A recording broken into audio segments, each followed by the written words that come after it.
The Cheating Death Podcast is a comedy podcast that contains information, subject matter, language, and course material that may not be appropriate, suitable, or beneficial to all listeners. Your discretion in this matter is advised. On today's episode of the Cheating Death Podcast, we interview the radiant Rich Dow. We get into a variety of topics dealing with life, metal, how society is currently, and how to deal with frustration.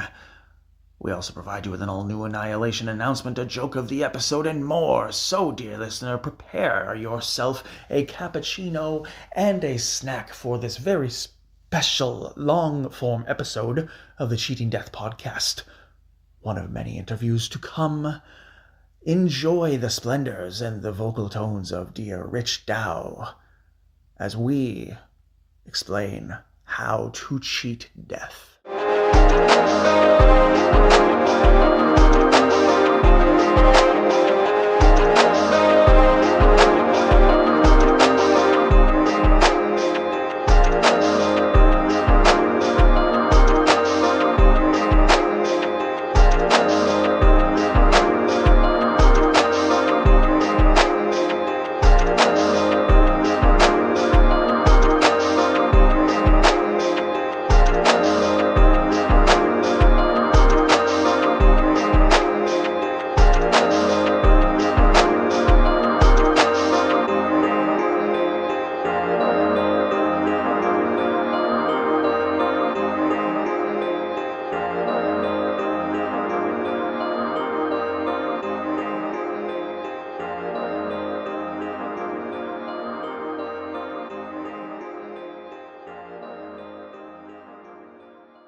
This is your news anchor, the Cleric of Chaos, and this is the Annihilation Announcement.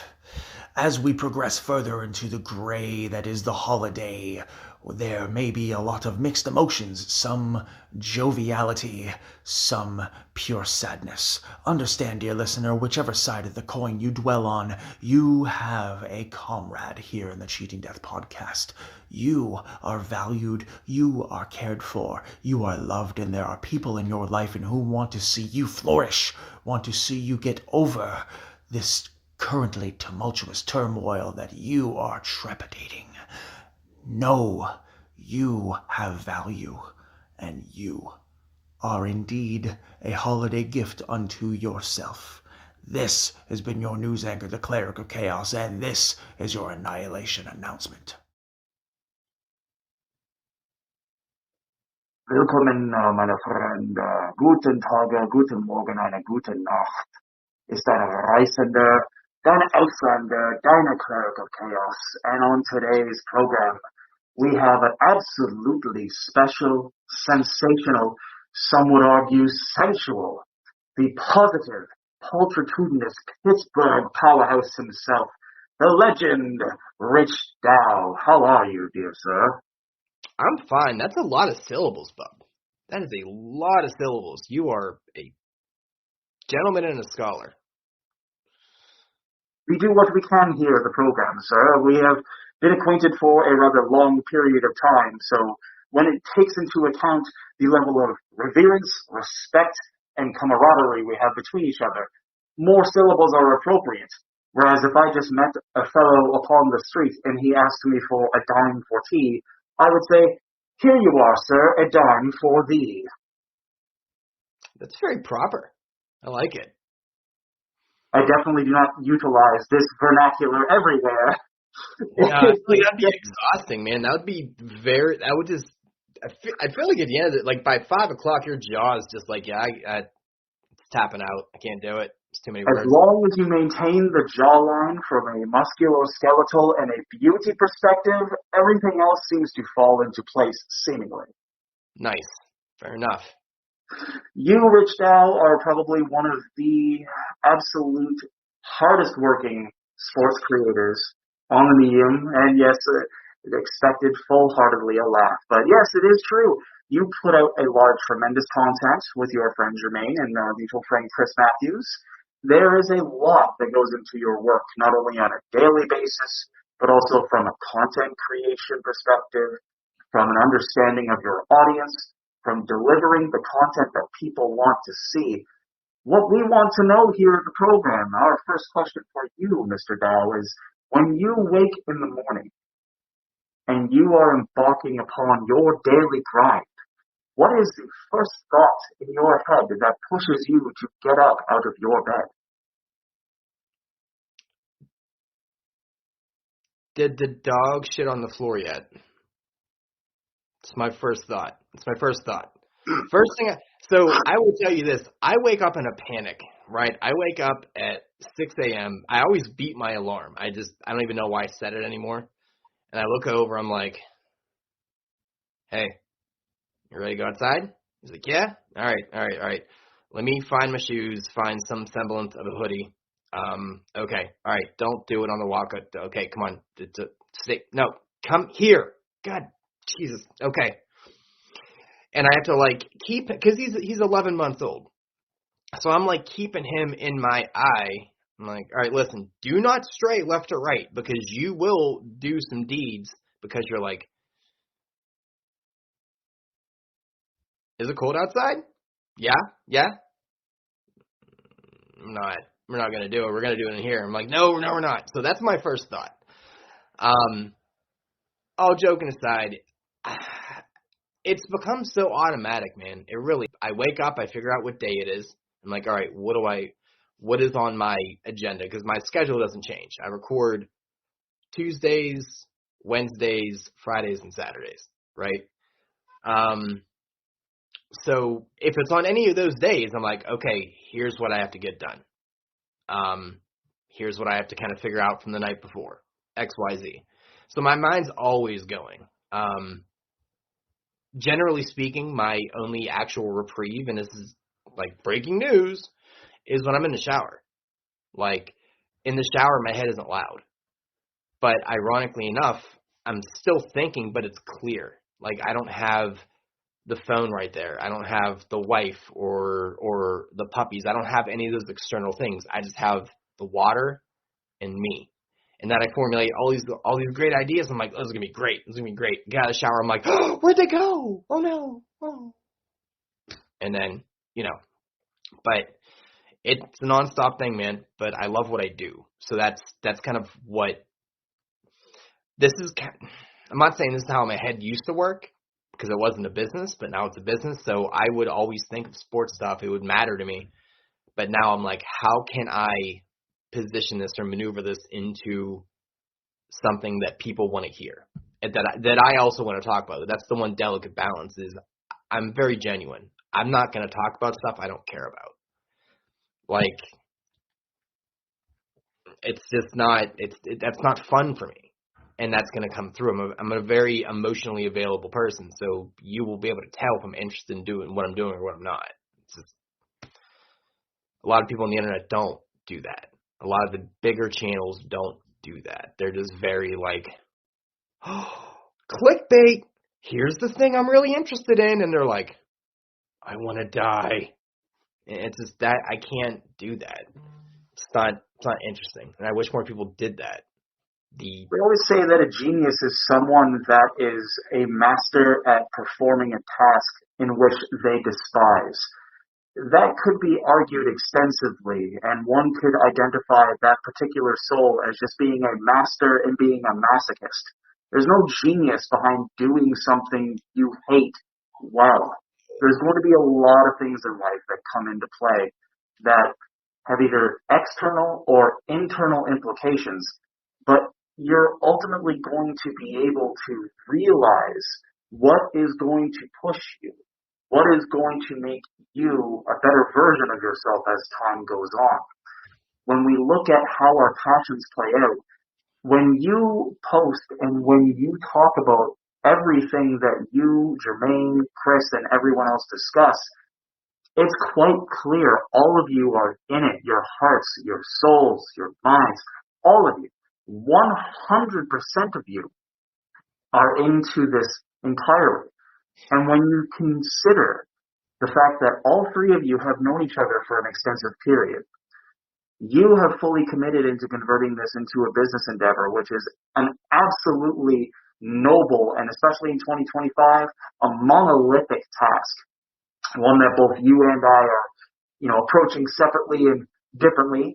you are taking what I would consider a more brash and a more blunt approach in which is needed, whereas I'm still looking at it from the perspective of, oh gosh, golly gee whiz, I sure don't want to step on anybody's toes there, eh? Getting all semi-pseudo-French Canadian about it, when in reality, I need to pull out the East German. I need to pull out the Leipzig. I need to bring that out. I mean, I am also German, so that probably helps. Well, you quite frankly are a wealth of knowledge as it pertains to not only sports but also promotion. You have said it yourself, hashtags are king. I have been using hashtags on Twitter ever since I've had one, all of the different accounts, blah, blah, blah, all the different variations of Cleric and Chaos accounts before mental breakdowns led to me deleting them and this and that, this and that. This one's holding out kind of well, kind of hoping it remains. But when you and I have a discussion back and forth, it feels more genuine as two artists balancing their ideas. You are a sports journalist, an absolutely awesome content creator when it comes to sports. You have a vision with your friends when it comes to executing. Oh, hold on. So that's the thing. You just hit on it, man. They're friends. Like that's the thing. Like at the end of the day, I'm not doing anything. Yes, pay me. Pay my bills. Please help me. But also, I'm just talking to my friends. I'm just recording it. Like that's kind of at the end of the day, like that's kind of my mantra when I first started this. Because before we even really started, we did the whole premise of this show. Because Jermaine used to be my boss at my job, and he was an awful boss. Not because he wasn't good at it, because he just didn't care. I'm like, dude, same. Let's do this. So we would literally be in what was called coaching, and we would literally just sit there we would talk about football and girls. That's what we would do. Like we just 30-year-old people at that point, 10 years ago, just doing that in what we were doing for a job. And it just eventually became like, hey, we should do this for the internet. I think people would find it interesting, and eventually it came to pass. But at its very, very core, and my mission statement was, meow, kitty cat. I have a cat that looks just like that. Actually, he's very loud and annoying, and he doesn't. Because when we first got him, I would like talk to him a lot, and he would talk back, not in people words, but in kitty words. Now he just doesn't shut up. I'm like, Owen, shut up! Stop it, Owen. Like that's what half my day is. Like, Owen, oh my God, what do you need? Okay, fantastic. And you just described this man at 4 a.m. perfectly. I am so sorry, dear listeners and viewers of this video. He generally has his own little corner he sticks in when we do interviews or when we record.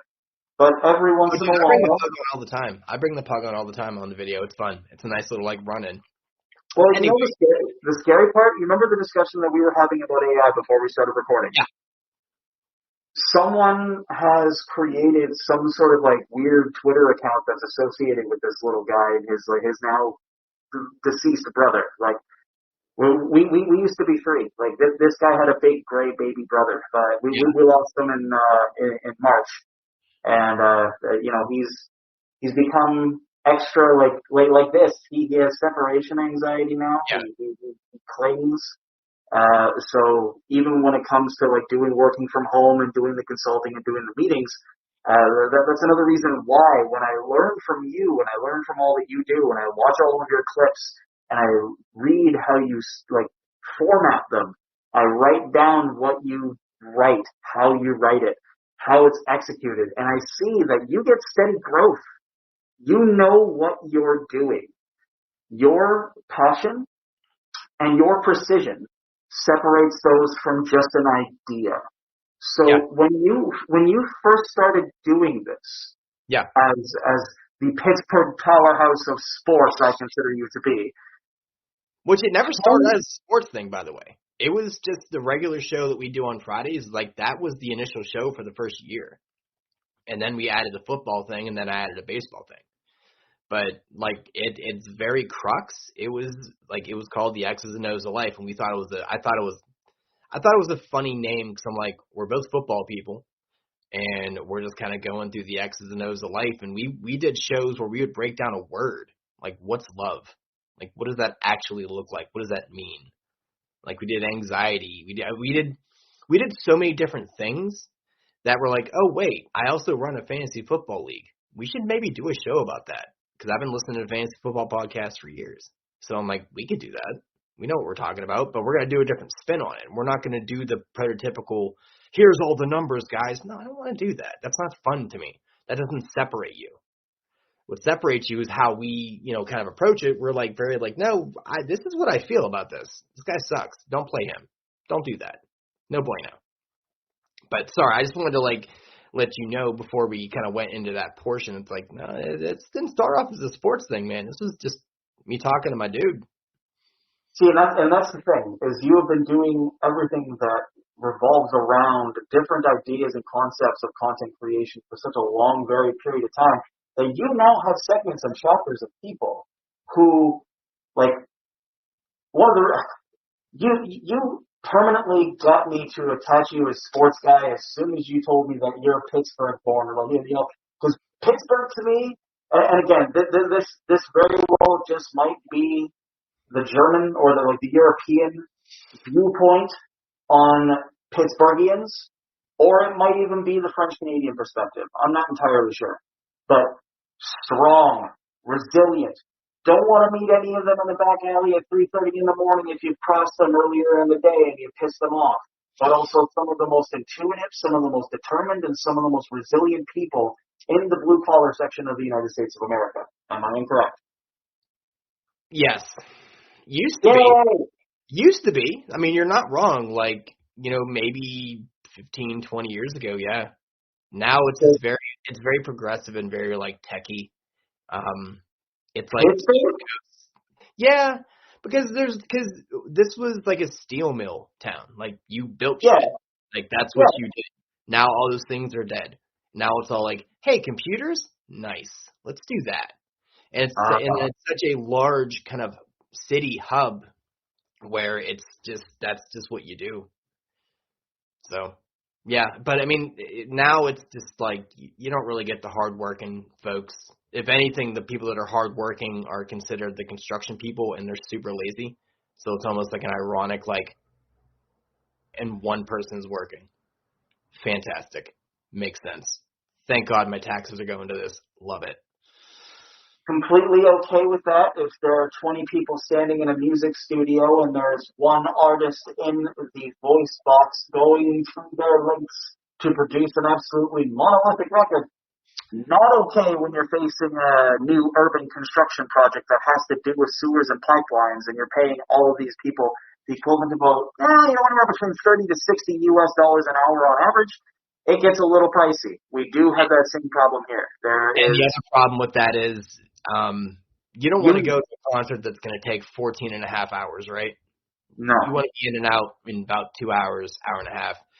Same with the construction. If all of you work, maybe we can have this done in a week instead of 6 months.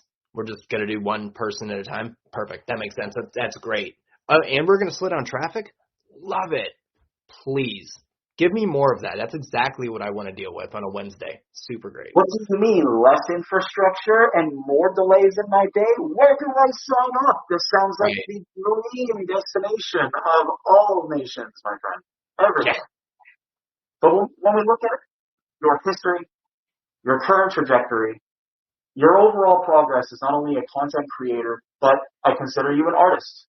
You are passionate in what you do. Yes, you are very logical. But you still create something firmly based in a tangential need. You're not building bookshelves for needy children. You're not building cat towers for stray cats on the boulevard. You're not building makeshift televisions for those of whom do not have the benefits of flash photography. You are very pragmatic in how you approach your art, and you are very open in how you create. So, what do you feel separates the amount of not content, but drive that you have versus, say, your adversary or somebody you would consider an opponent in your respective area? I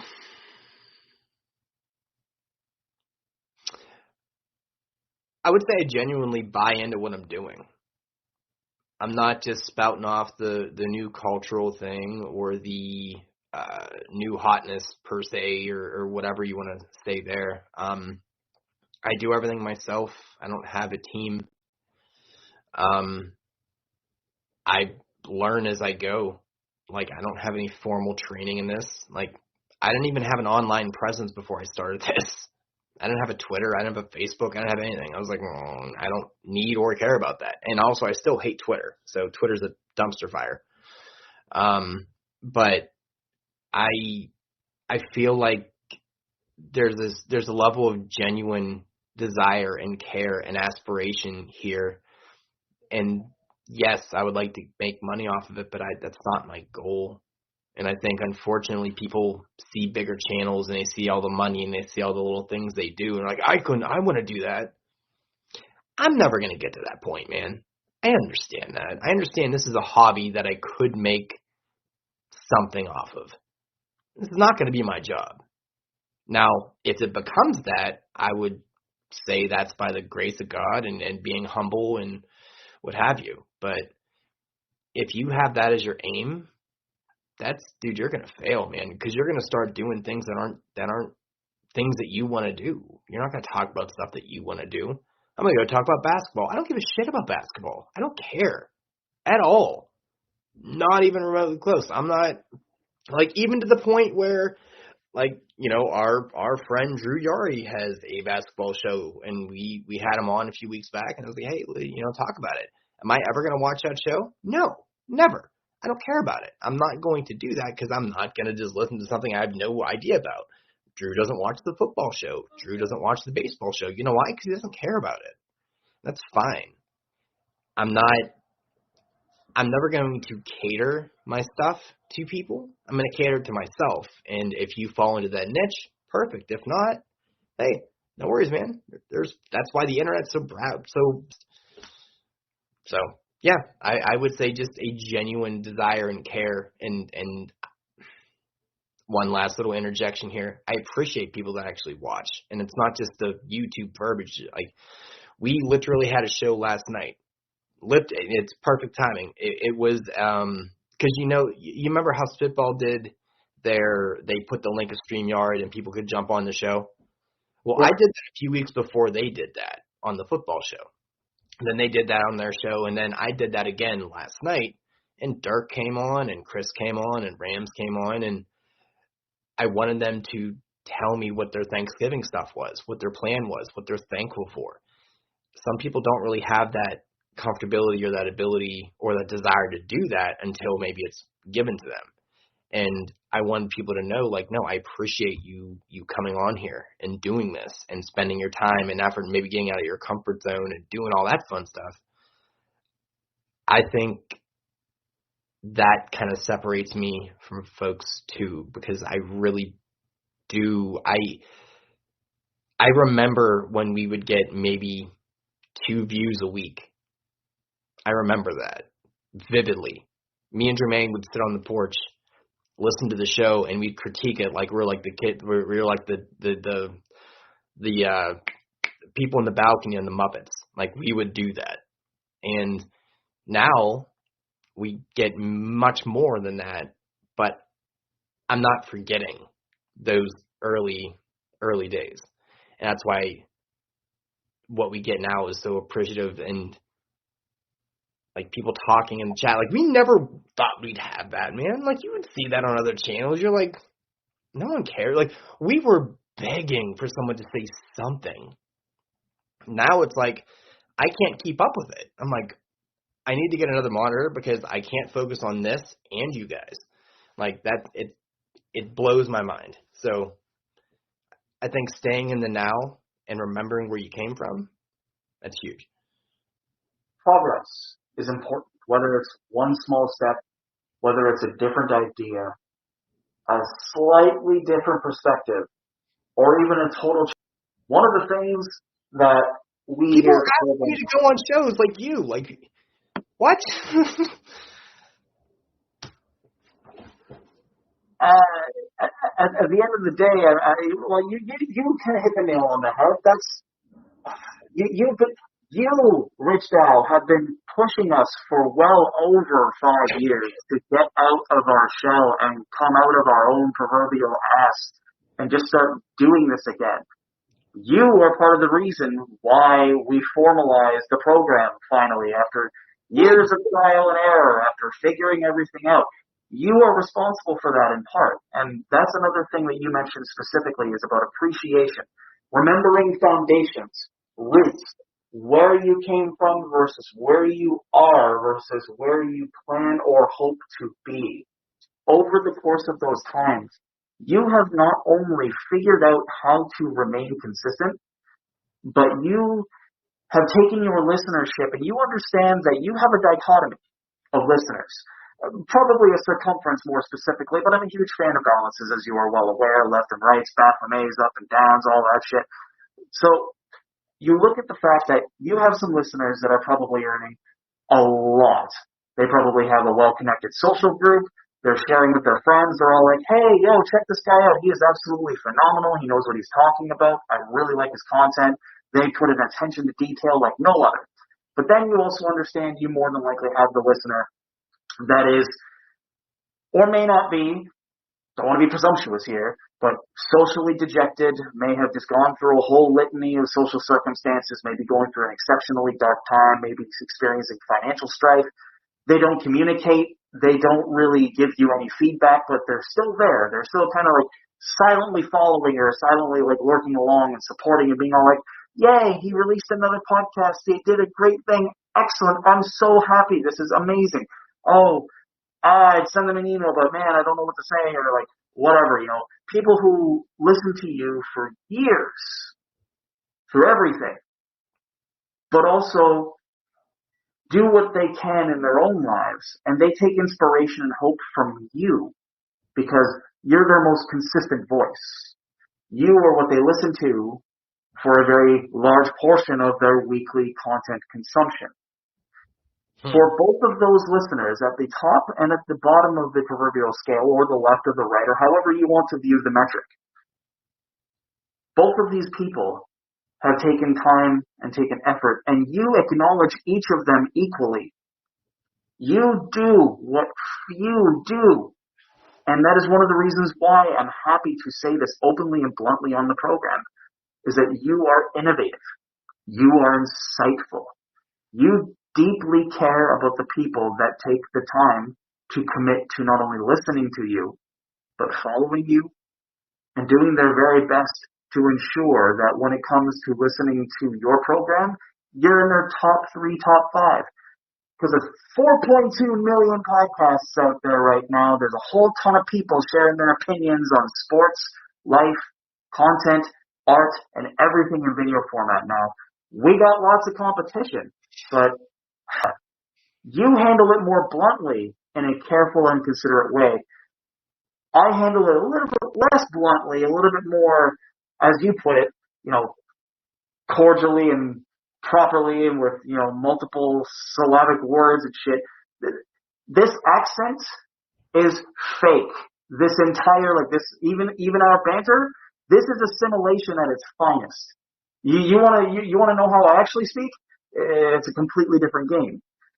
But the dichotomy between that and how you and I approach things, I've learned a lot in identifying how you care about your listenership, how you approach potential strife or potential calamity that may occur if, in the event that you might disappoint a segment of them, or if you lose a segment of them.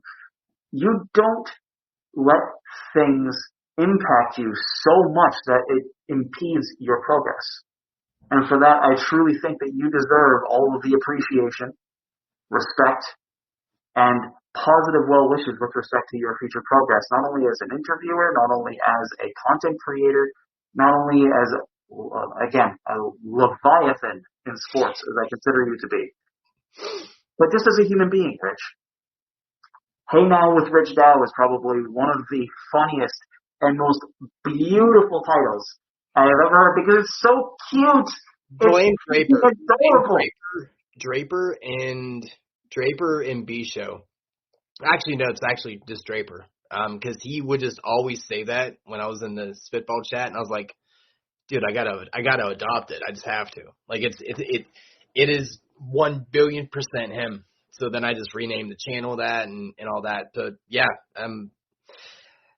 look, when I was always a podcast guy, like I told you, I always listened to podcasts, and I thought back when I first started, like what I wanted this to look like, what I wanted to, like what my little checkpoints were. And I would usually just put a podcast on and do something. I'm paying attention to it, but it's like 70-30 the podcast to what I'm doing because I'm not going to be doing anything crazy while I'm doing that. And I was like, that's what I wanted. I want people to put me on and do other stuff that they're doing, but pay more attention to me than what they're doing. And it sounds pretentious, but we're multitasking people. How often are you just I can't tell you the last time I saw the wife watch anything on TV without her phone in her hand. I can't. I don't think it's ever happened in the history of ever. Because that's what we do. We're able to do that. We've adapted and evolved or devolved, whatever way you want to look at it, where our attention can be in many different places at one time. So I wanted to be that voice in somebody's ear. You know, I record 4 times, like I said, and each episode's about an hour and a half. The fact that some person is clicking on my stuff purposely, like you have to click on it to play it. You're making that conscious decision to then do that and then to allocate an hour and a half of your time, whether it be streamlined into that or you're doing the dishes, doing this, that, and the other, but you have me on and you're listening to me. That's crazy to me. Like, that's why I appreciate it, because I think, unfortunately, if you get too big, you don't care. You're like, okay, thanks. This is what you should be doing. No, never going to look at it like that. Like, you are making a conscientious choice to do that, and I appreciate that, because I'm just a dude. Like, I'm not famous. I'm not necessarily that intriguing. I just know what I'm talking about, and I have fun banter, and I have a good time. Like, that's just what I'm just doing what I'd be doing. You know, I don't know. I just, but yeah, that's kind of my mission statement, if you want to call it. Well, you know, it's not an easy thing for you to say or for you to articulate. In this kind of medium, this is a lot of smiles coming from you. I do not want to hurt your jawbone too much because, you know, again, I got to get on your level, man. Like you said, you got to do jaw exercises. Oh, my friend, jaw exercises are absolutely one of the funnest things to do if you are so vain about your life, at least about your physical form, as I very much so admit to being. Easy thing to do to keep both your neckline as well as your jaw being somewhat triangular at bottom and being able to match your cheekbones in a level to where it looks nice. Your facial structure is outstanding. I love your cheekbones. Your jawline looks really slick, especially with how it mirrors within your profile when I see you on video or even just how you speak. You are a very handsome man. I will say that. Oh, stop. I'm going to tell the wife she's going to come after you. Don't worry. She won't be able to get across the border by the time the border services understand that she's 100 times smarter than she is. Well, she's 100 times smarter than anybody at the border is, dude. There's going to be more than enough time for me to figure out what I need to do. The border isn't the issue. What is the issue is the distance that it would take for her to get from that border, assuming she, Pittsburgh takes the most logical route up. Toronto traffic is some of the worst traffic that you will ever see on highways and freeways and all of that. Yeah. Take into consideration the worst country road or the worst freeway traffic that you have ever seen in your life, or like I-95 traffic or I-74 traffic, anything like that. Toronto on a regular basis has some of the worst traffic that you will ever see. Your wife, I guarantee you, is more intelligent than at least 80% of the people driving on these highways on a daily basis. So you need to respect the gangster of Pittsburgh driving. Anytime there's anything that happens in the sky ever, people here have like a coronary, a hemorrhage, a stroke, erectile dysfunction. Everything that could happen to you in a car happens to the people in the car. And I, on a very regular basis, almost get out of the car and beat someone with an iron. It is, the struggle is real, sir. We are synonymous with really, it's not the traffic that's bad, it's the bass backwards street signage, the infrastructure and municipal planning? I mean, the mildly drunk 5-year-old that made most of the ramps and the off-ramps and the one-way street that lead into one-way street that lead into dead ends. Super smart. Love it. Yeah, and just how the general people. There's a lot of old people that drive here too, and it's awful. I actually refuse to drive on Saturdays and Sundays because I will catch a body. And I can't do that because I have episodes to record. At the end of the day, when you take into consideration traffic, congestion, the amount of stupidity, the amount of Cracker Jack box licenses that have been dispersed in the past 20 years, we're not old people. We both still have like color in our respective hair. We still have vibrance in our souls. We're still young people. How is it possible in both of our respective geographic areas? Hell, dude, even in fucking Berlin, it's like this. Like, before we came back to Canada, North America, and all this shit, it's like this almost everywhere in almost every big city now. We deal with this on such a regular basis that, as you said, it's almost impossible for you to go driving on a Sunday without catching a body. Full transparency, the whole balance, Baphomet, left and right, good versus evil, bad versus good, blah, blah, blah. At the end of the day, 9 times out of 10, one of the biggest reasons why, when we are dealing with a customer service situation, and there's somebody who's just going off on this person who's probably making next to nothing in the grand scheme of things, is doing this job maybe in addition to carrying on socioeconomic burdens, home burdens, financial distress of all matters. And then you have this douche canoe that comes in and is probably making... Oh, I use that all. Oh, that's a good one. Okay. $80,000 to $125,000 a year, and that son of a bitch is going off on poor Tracy for the fact that he missed one shot of a fucking liquid cane or a classic syrup or a vanilla syrup in their goddamn coffee or their latte, and they're going off on this person because every other problem in their lives are so fucking insignificant that they need to utilize this one moment where they feel they have control over this person who is doing nothing more than the fucking hardest work in the fucking world when it comes to dealing with people. And then you have a wave of emotion that comes before you as you're observing this. You understand you can do 2 things. One, you can stand there and you can let this person be berated. Or 2, you can tell this fucking yuppie piece of fucking white trash, goddamn overprivileged, underappreciated piece of shit to shut the fuck up and to move the fuck on. Or you can take it the fuck outside. These are feelings. Point blank, straight to the point, every day. Yeah. I travel to figure out different things for all the different medical conditions that have been dropped into my fucking life that we have discussed over the course of the now coming on 18 months. You know firsthand. You've seen, you've heard some of the shit, you've read some of the x-ray and the MRI reports that I fucking sent you. It's been a fucking crazy wild ride. Imagine the amount of bullshit that you have to put on another fucking soul when you're going to a coffee shop to literally just scream at this person.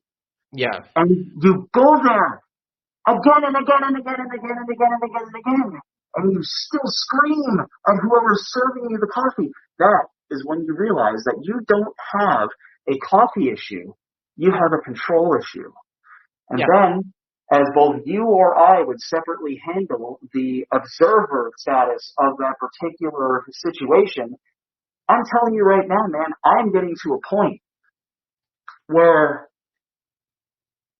oh, golly gee whiz, I'm going to be Mr. Rogers about this, isn't fucking working mentally anymore. I'm an embarrassment to the wife. I'm an absolute embarrassment to the wife. I am bald, angry, and tattooed. I'm very aggressive. I wouldn't say you're an embarrassment. I would say you were a complimentary. No, you were, because I will cause a scene because somebody is causing a scene. I will call you the fuck out. No issues, no qualms. But take into consideration, that's not embarrassment. How each of us view different situations and identifications of understanding, that is your perception of it. We are now facing social situations where, you walk into a restaurant, you want to grab yourself just a fucking quick bite to eat, something to take home, or something in between points D and E or G and H on your daily adventures. And, you're experiencing people every fucking day. And am I just hyper aware of everyone and everything around me? Am I going even more insane than I'm already been clinically prescribed? Or am I just realizing that we're just dealing with more and more pieces of shit as life goes on? Not to get political, because I try to stray away from that, because no boy knows how to do it. Because of what is in power, people that usually would pipe down have been allotted the opportunity to speak up, and there was a reason why they were silenced for a while, because it's like, you should shut the fuck up. Your opinions are bad. The way you approach people is bad. Stop doing that. And unfortunately, because of certain circumstances, those people have been allotted the opportunity to let out their hatred and just their general disposition.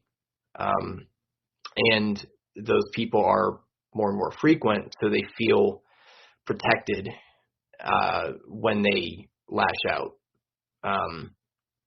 And unfortunately, there isn't enough people that are going to call these people out.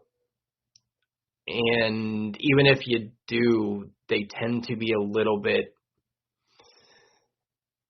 It doesn't seem to really make too much of a difference, other than the person that you're sticking up for. But realistically, that's really all you should really be trying to do, because some of those people are too afraid to do it themselves. I'm not saying I'm super save-a-ho. I'm not. It's not the case here. But I'm also like, dude, if you're being a dickhead in public, I'm gonna call you out. Like, don't do that. Like, that's not.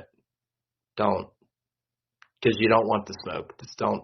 You have to consider what the balance is too in these situations, and that, like what you just described, is something that I think about quite regularly. Is we have now reached, like, I can't believe it's almost 10 years ago now, but the beginning of the first presidency the beginning of the first establishment of the term, in which we may not speak specifically about, just in order to avoid specific strife and or complications.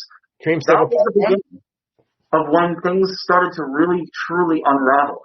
However, because of the coronavirus and everything else, like, I hate to say it this way, but we had the benefit of the pandemic to kind of slow his craziness down just a little bit. But when you take into consideration the fact that now we are in a position where a dude with one of the raspiest voices known to man and one of the absolute most asinine approaches to federal health I've ever seen in any country, ever, we look at it from the perspective, as you just mentioned, that we have to constantly remind ourselves that this is not normal behavior. This is not how a normal society behaves. And you said this to me more than once, and I realized this myself, but this is one of those things that you have to remind yourself of over and over and over and over again. Everyone has a smartphone now. Everyone has the capability to start a social media platform. You and I, we care a great deal about what is on our platforms, respectively. We care a great deal about what we say, who we say it to, what our audiences are. Like, you know that for the past, better part of the last 10, 15 years, I have been vehemently and ardently obsessed with using whatever time, whatever skills I have left, just to do whatever I can to make the world a little bit of a better place, no matter how that looks. And as you stated in your approach to content creation, my approach to content creation when it comes to interviewing, when it comes to discussing things with people, or doing the heart-to-heart episodes about things like grief, suicide, loss, struggle, facing failure, I'm not afraid to talk about the things that most people are afraid to talk about. I have enough experience, education, life knowledge, and understanding of different perspectives to be able to help as many people as can possibly be reached with a microphone and a mind. But when you and I look at how this is now, there are people like Pristine in office who somehow, some way got ahead and away with putting a dog to death over and over again. Remember that? No. That was a very brutal time. Okay, so I may be getting the government official incorrect here, so I'm just going to throw 100 allegedlys behind that. But there is somebody in there is somebody in the administration we shall not speak specifically of, and whom is in her position after being responsible for the death and abuse of animals. We have people in this administration in whom have been indicted, accused, convicted of a litany of different crimes. And we're not even just talking about the main person here. You and I both understand that, okay, we're trying to be somewhat rational, we're trying to be somewhat logical, we're trying to be somewhat pragmatic in this approach. How much more do we have to be patient is the primary point that we're all looking at here. Fucking wolf.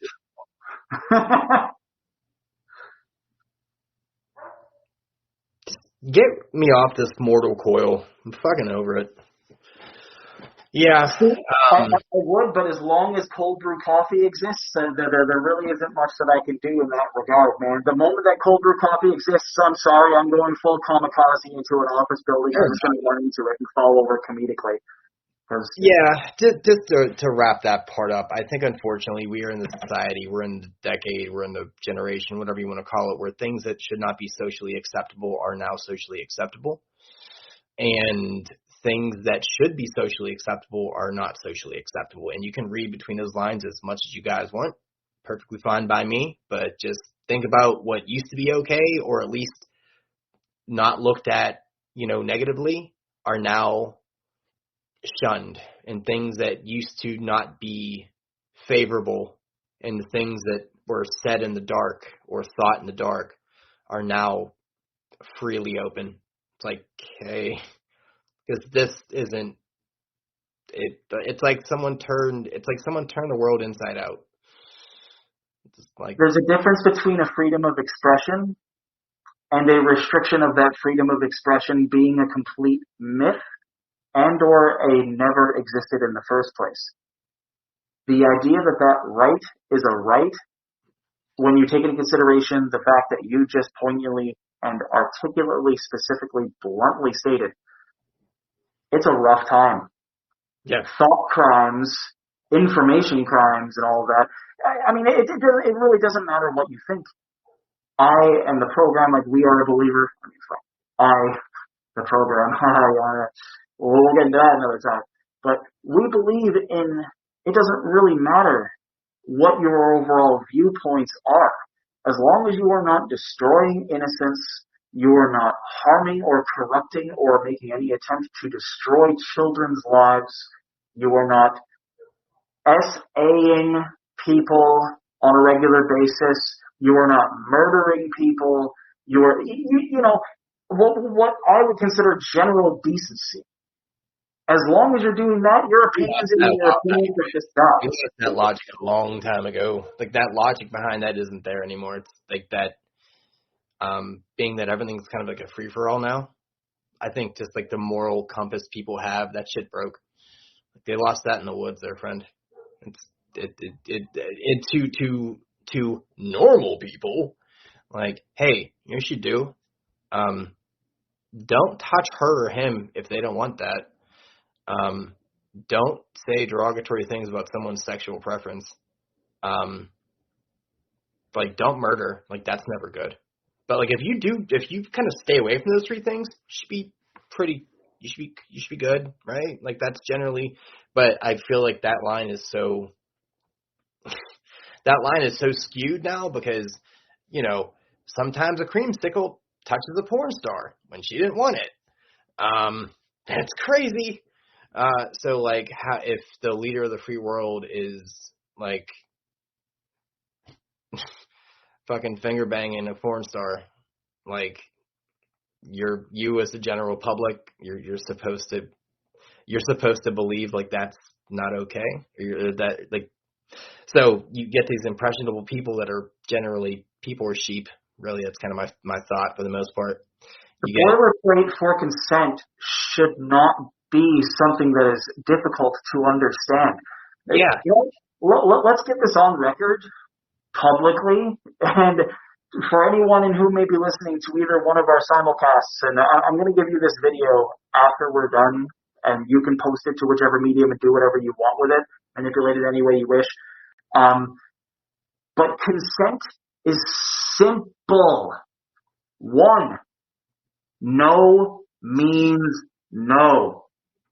I do not give a shit if you are in a fraternity on the south side of a Florida State University campus. It does not fucking matter to me. No means no. Pretty fucking easy, yeah? If you are uncertain, number 2. That is no. Ask before proceeding. You do not know, especially in a situation where a level of inebriates are involved, especially in today's modern society, whether or not the other individual is going to be into the thing that you think is going to be consensual. Confirm with the person. Confirm the consent before proceeding. If the person is any more than a beer deep, don't even think about it until a time when both of you are sober, or at least she or he or they or whomever you are proceeding is sober and you can be respectful. You need to start getting two-factor authentication, like you're logging into Microsoft Teams. Like, send me a text too. Like, do not fuck a drunk person who is on the verge of passing out. They are not capable of consenting. They are not capable of understanding anything that is going on. And as stated, should be obvious, the last of the main 4 pillars. Do not fuck with your date, your partner, your friend, or whomsoever's drinks or their substances. Do not, under any circumstance, no matter what the substance you're putting in there is, just do not fucking do it. No. Yeah, these are pretty simple like rules to live by, but apparently they're all skewed. But let's jump off that because I feel like that's going to rub people the wrong way. True. Yeah. Let us jump into the surprise top 5. Now, we are looking at for this program.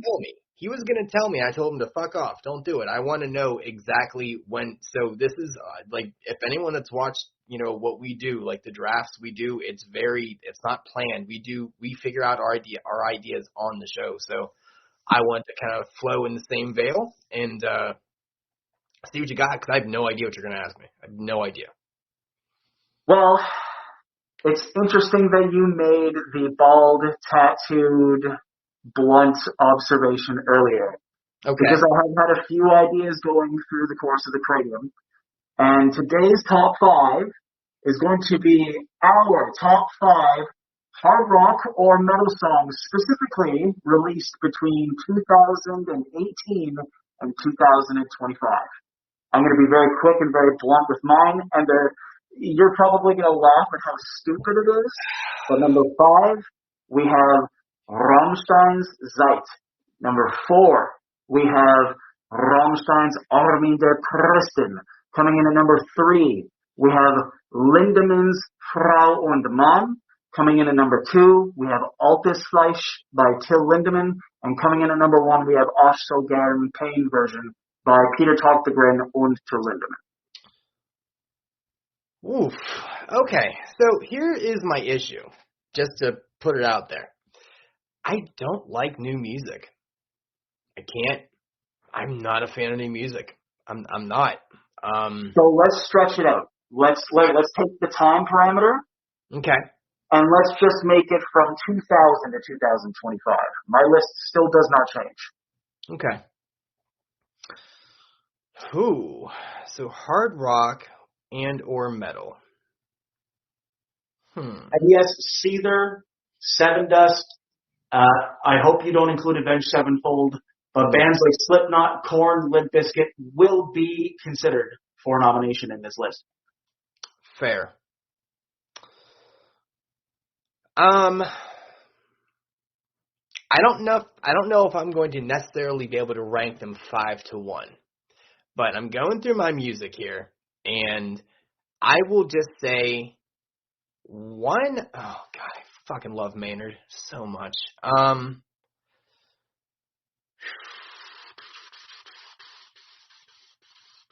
All right.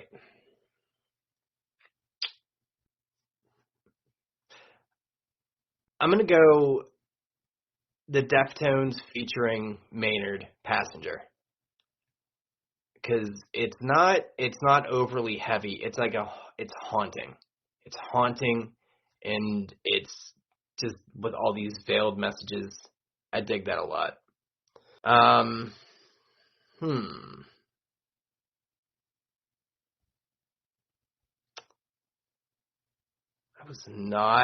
was not ready. I like it though, because I gotta tilt and think. If it helps, I can provide you with some honorable mentions since we I got some ideas. Well, Minerva, you mentioned Deftones. Minerva is one of the greatest songs ever released in hard rock or metal, period, end of conversation. The lyrical content, the vocal quality, the instrumental precision, everything about it to me is just beautiful and flawless, man. Fair enough. I don't want to do two from any same artist, so I'm going to go Kill Switch Engage, The End of Heartache. Yeah. Damn. Oh, dude, punched. Okay, you just kicked me and I landed in a portal in early 2006. You're welcome. Oh, God. Oh, life is kind of okay. I'm in California. Oh, please don't wake me up. I'm going to do, and it's not really because of instrumentals or vocals that makes this a very metal song, which is a weird kind of way to approach it, but I'm doing Corn Daddy. And I know that's before 2000, but it has to be on there just because if you understand what the actual topic of that song is, you know, I'm assuming you're aware of that. So it's something you don't really talk about on anywhere, but it is a very heavy, that's a very heavy one. It's one of those songs where if you know, you know. You know. Yeah. This one, it was actually on a previous list that I did for one of my top covers. It's actually Marilyn Manson, Tainted Love. Because it made me really like a song that I really didn't like. And if, you know, by comparing them, you're like, yeah, that is much better. And it's funny because the first one is very poppy and uppy and it's all about, you know, that longing.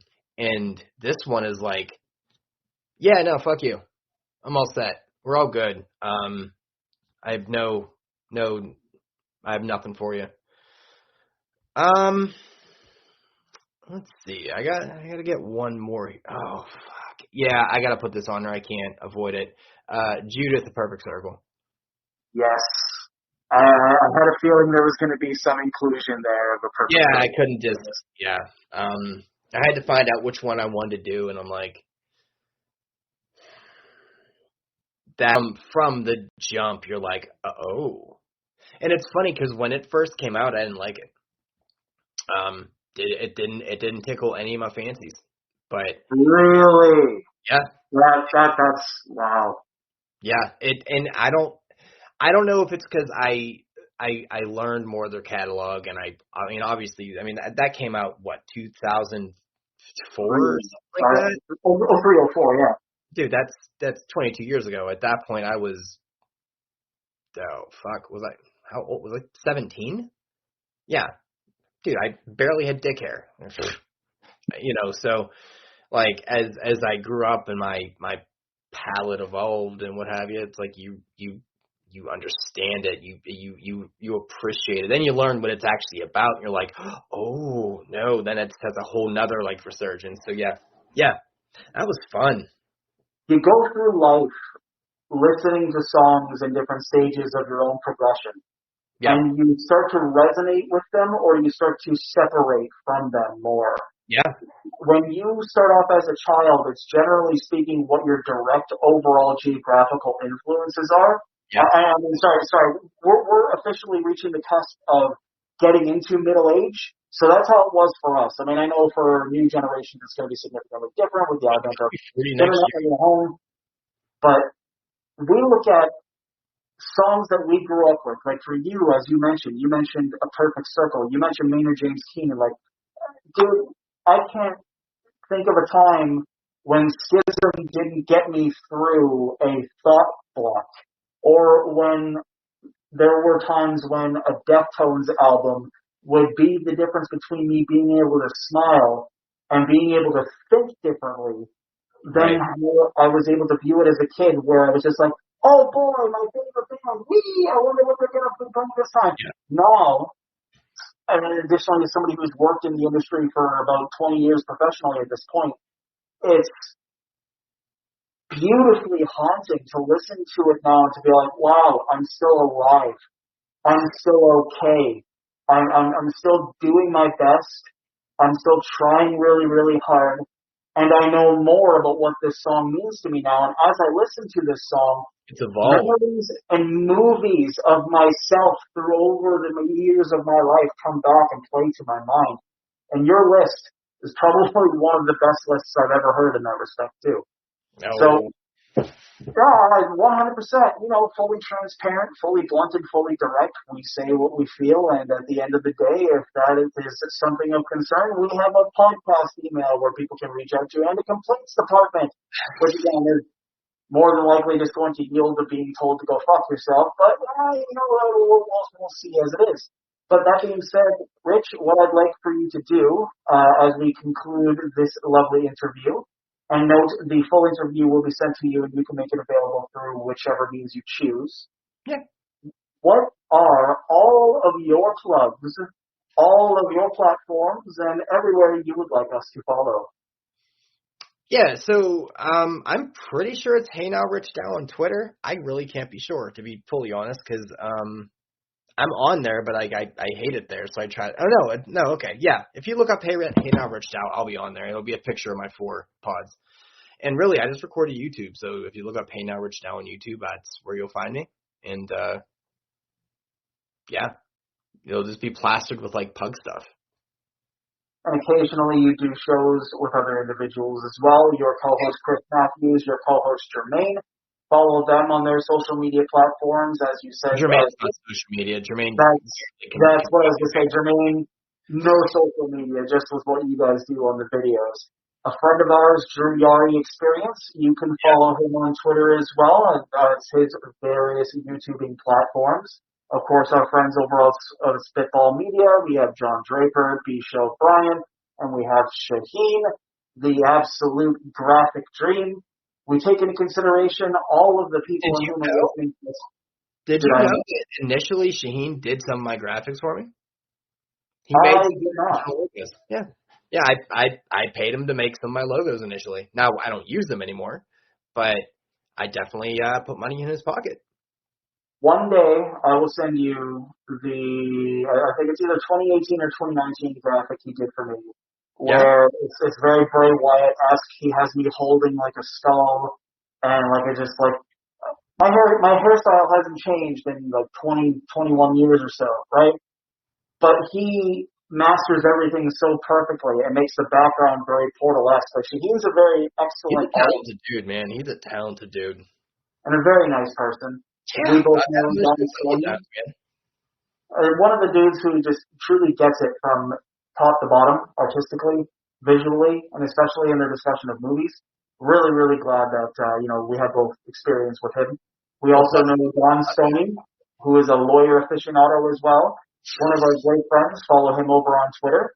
As you just laugh and shake your head because he is your legal counsel. I was on the Bayou Geeks a few weeks back, and Lippman was on some kind of stuff because his chat was unreal. I'm like, what are you saying? Nothing you're saying is PC. Oh my God, what are you doing? Evil Ghosts at Twitter as well. And remember to follow twitter.com/IcarusFell for more content, which Rich so eloquently described. One thing that I do want to mention to you now that you brought that up specifically, his Garden of Thought episodes are so absolutely beautifully chaotic, man. He not only does exceptional interviews, but how he approaches his solo shows and his opinions towards stuff, he's just so direct. He's so genuine. He's I've so had Lippman on real. too. I've had him on too. He was a good guest. He was fun. Like he is quirky. He's into some shit. Him and Chris just did an episode too. So yeah, he's an interesting fellow, man.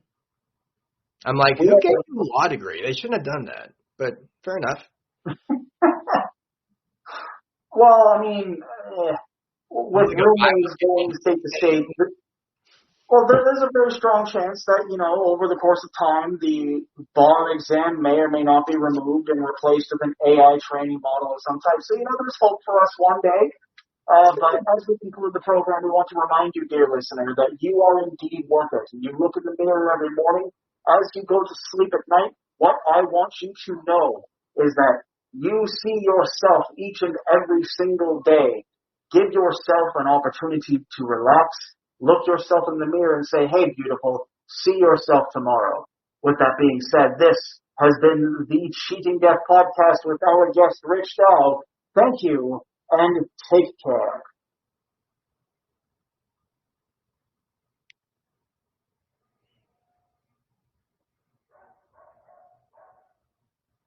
This is where it's going to get sketchy. I'm trying to stop it from here without leaving. No, if you did, yeah, it'll let you end the stream. It'll be fine. You'll still be in like the studio. So,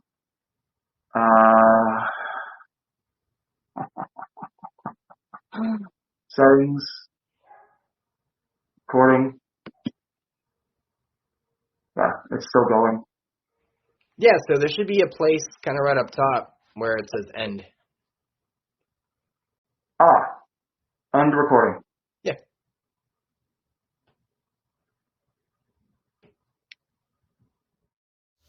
On today's program, we had Rich Dow's and the Cleric of Chaos's list of the top 5 metal songs of their particular favor. However, we have a separate list in which we would like to provide in rapid fire. Coming in at number 5, we have Deftones' Minerva. Coming in at number 4, we have Imagine by A Perfect Circle. Coming in at number 3, we have Lateralis by Tool. Coming in at number 2, we have Machine by Static X. And coming in at number 1, we have The Creatures Are Everywhere with Wayne Static. This will not be the last top 5 metal list you ever hear on this program, but if you'd like to contribute your top 5 metal songs, feel free to email us at thecheatingdeathpodcast@gmail.com. Today's joke is brought to you by the Cleric of Chaos. Man, are you Allentown, Pennsylvania? Because I never want to come to you. We'd like to take this time to thank Rich Dow for donating his time to our program today. An absolutely phenomenal interview, and we had a beautifully tremendous time speaking with him about various topics, going from his current career and his trajectory as it pertains to his content creation to his experiences in life. Please follow him over at Twitter at twitter.com/accidentallifepod, And you, dear listener, if you have any feedback or any questions as it pertains to Rich Dow's appearance or Rich Dow himself, you may reach out to him directly or email us at thecheatingdeathpodcast@gmail.com. Thank you for listening to today's episode, and remember to take care of yourself. We're pulling for you. We're all in this together. The Cheating Death Podcast has been brought to you by Nach dem Leben, CRDVC, Chaos Realm Records, Apple, Google, Spotify Podcasts, and of course our hosting platform, Spreaker, where for $3.99 a month you can support us and our supporter program. You may make a one-time donation to the program at buymeacoffee.com/clericofchaos or book a meeting for your upcoming artistic or business endeavor over at linktr.ee/clericofchaos, where you can also obtain all cameo, merch, and media information. We release new music on a weekly basis at youtube.com/clericofchaos and on all Spotify platforms, Tencent, QQ, Apple, and more. You may reach out to our friends at the pinned profile post at the twitter.com/weallcheatdeath page, or you may follow them at the links in the description below. If you are facing psychiatric duress, please call 1-800-273-8255 or dial 988 from your mobile phone in the United States or Canada. If you are experiencing domestic violence, please call 1-800-799-7233. And if you are looking at adopting a playful puppy or a cute kitten, please visit your local adoption animal rescue center. Remember, dear listener, without you, those around you would be a little lost and missing a piece of their souls and a part of their lives. Whatever you do, stay strong. And remember, we're pulling for you. We're all in this together.